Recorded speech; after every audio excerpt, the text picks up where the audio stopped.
Powered by the Montana Television Network.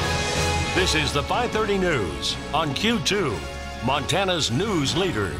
Good evening and thank you so much for joining us on this Christmas Eve. I'm Jay Kohn. All eyes on the skies tonight for more than one reason. Yes, it is Santa's big night. We'll have more on that in a moment, but there's a chance of snow in the local forecast. In fact, Bob McGuire, I actually saw it snowing in Billings today, something we really haven't seen in some time. Yeah, Santa likes that snow, especially to fly this time of night. Let's go to our iCam. Take a look at that. That is snow and fog combined here in the Billings area. So, wow, that's what's happening. So let's talk about other flight delays, airport delays. As you'll notice, here in Montana, we got nothing. We're doing okay, but we do see some rain down the San Francisco Bay Area. They had a 29-minute delay, but that has since been corrected, and so no longer have a delay there or on the East Coast. So good news. Now, if your travel plans the next day or so take you across the state, here's what it looks like. Interstate 94 at Hysham Hills is the way it looks at Reed Point, I-90 this afternoon. The roadway a little wet, but still not too bad. When you get to Bozeman Pass, wet and whipped dry in some spots, but snow on the sides. And also over at Bozeman Pass, that is snow-packed and icy. Once you get up in the mountains, the snow starts really falling. We'll have more in your forecast coming up in a few more minutes. Jay? All right, thank you so much, Bob. Now back to Santa's big night. Well, he's made his list and checked it twice. Santa Claus comes to town tonight. Santa and his reindeer should be in the sky right about now. Here in Billings, Santa's flight crew telling us he'll be making several flights over the Magic City over the next few hours. He'll be going counterclockwise from Blue Creek around the city limits of Billings, Lockwood, and Laurel. Santa's annual flight made possible here locally by Blaine's Flying Service, who've been thrilling kids on Christmas Eve since the 80s, weather permitting, of course.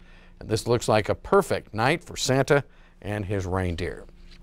With the federal government shutdown still in place at this hour, Avalanche centers across the United States have been granted an exception to stay open, and that includes the Avalanche centers here in Montana.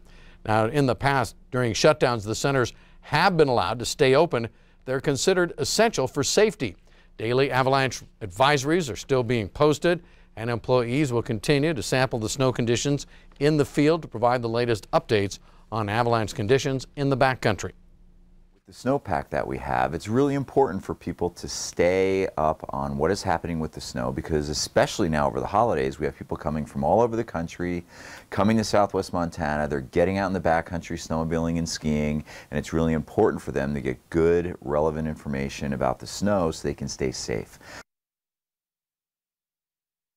Chabot reminds everyone to be extra careful when enjoying the outdoors in the backcountry. Be sure to check the avalanche advisory. It is posted every day by 7:30 in the morning.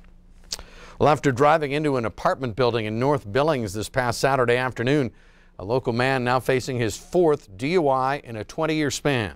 67-year-old David Crockett drunkenly drove his SUV into a building at North 23rd Street, first telling responders that he drank an entire bottle of liquor because he said he was upset with his girlfriend. After initially refusing medical treatment at the scene, Crockett changed his mind but went on to be very belligerent with medical staff, according to police reports. If convicted, Crockett faces up to 2 years in prison. A stolen pickup was abandoned in the Yellowstone River at Colson Park Sunday night. Billings police responding to a call just after 8 p.m. Sunday. The truck eventually found partially submerged in the Yellowstone near the Colson boat ramp. No one was inside. Police continue to investigate a real rash of vehicle thefts in the Billings area as of late.